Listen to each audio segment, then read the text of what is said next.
Welcome to my presentation. I am Roberto Mejia, a Bachelor of Science from National Institute of Health from Ministry of Health of El Salvador. I am going to present the first step about the representation of acute poisoning cases during the period 2011-2015, applying Geographic Information System. First, I will give you a short introduction about pesticides and public health context in El Salvador. Methods: information processing using Geographic Information System. Results: spatial distribution of acute poisoning cases from 2011 to 2015. And conclusions. El Salvador is located on the Pacific coast of Central America. It's the smallest and the most overpopulated country in Latin America. The current estimated population is more than 6 million inhabitants and a population density of 341.5 inhabitants per square kilometers. The gross domestic product is $28.9 billion.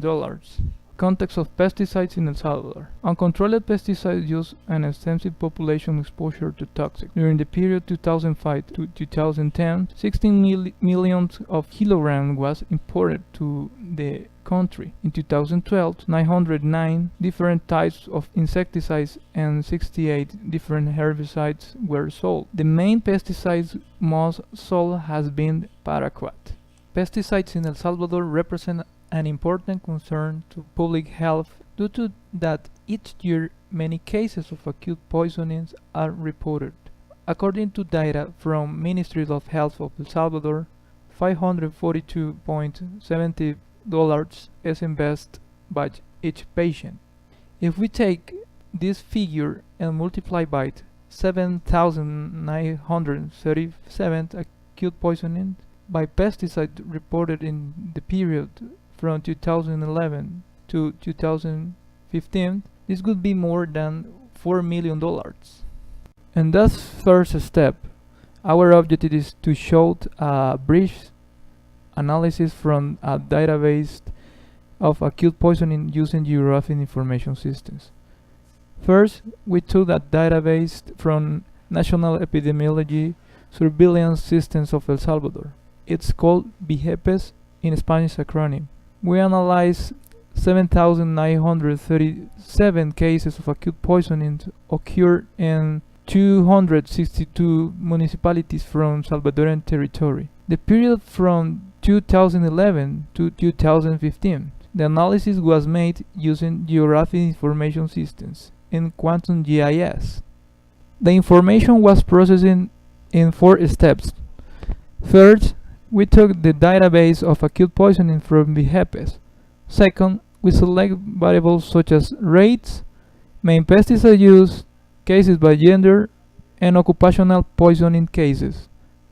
We create shed files of polygons taking into account 262 municipalities from El Salvador.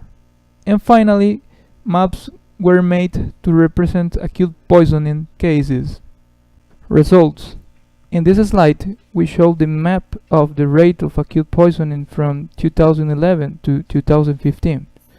In red, you can see the highest rate of 240 to 851 cases by 100,000 population located, especially in the northwest of the country, following by the yellow color, where you can see rates from 126 to 239, and in green color you can see the rates from 0 to 125. In this slide, you can see 2 maps that represent the cases of acute poisoning by gender. On the left, you can see the map that represents acute poisoning in men, and the right map you can appreciate the woman cases. Of the total of cases, the majority corresponding to men with 69.2% and women with 30.8%. However, the cases are almost distributed the same way. In this sheet, there are the main 4 pesticides implicated in acute poisoning cases by pesticides in descending order. The main is paraquat, that it is distributed in all country, following by foxtoxin, Folidol, and Lanate.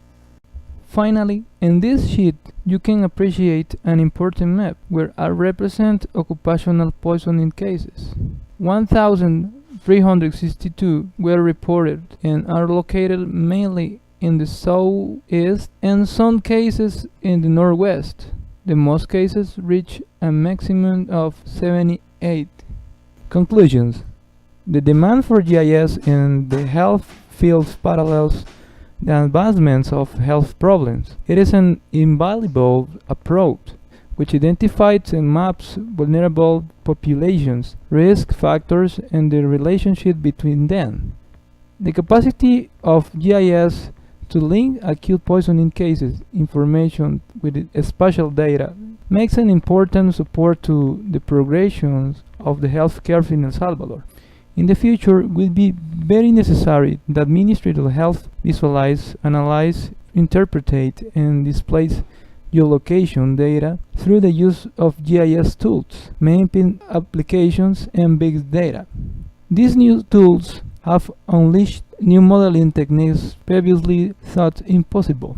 It will be interesting to create a system taking into account analytical techniques and data sources will shape the future of the prevention of risk of acute poisoning in El Salvador.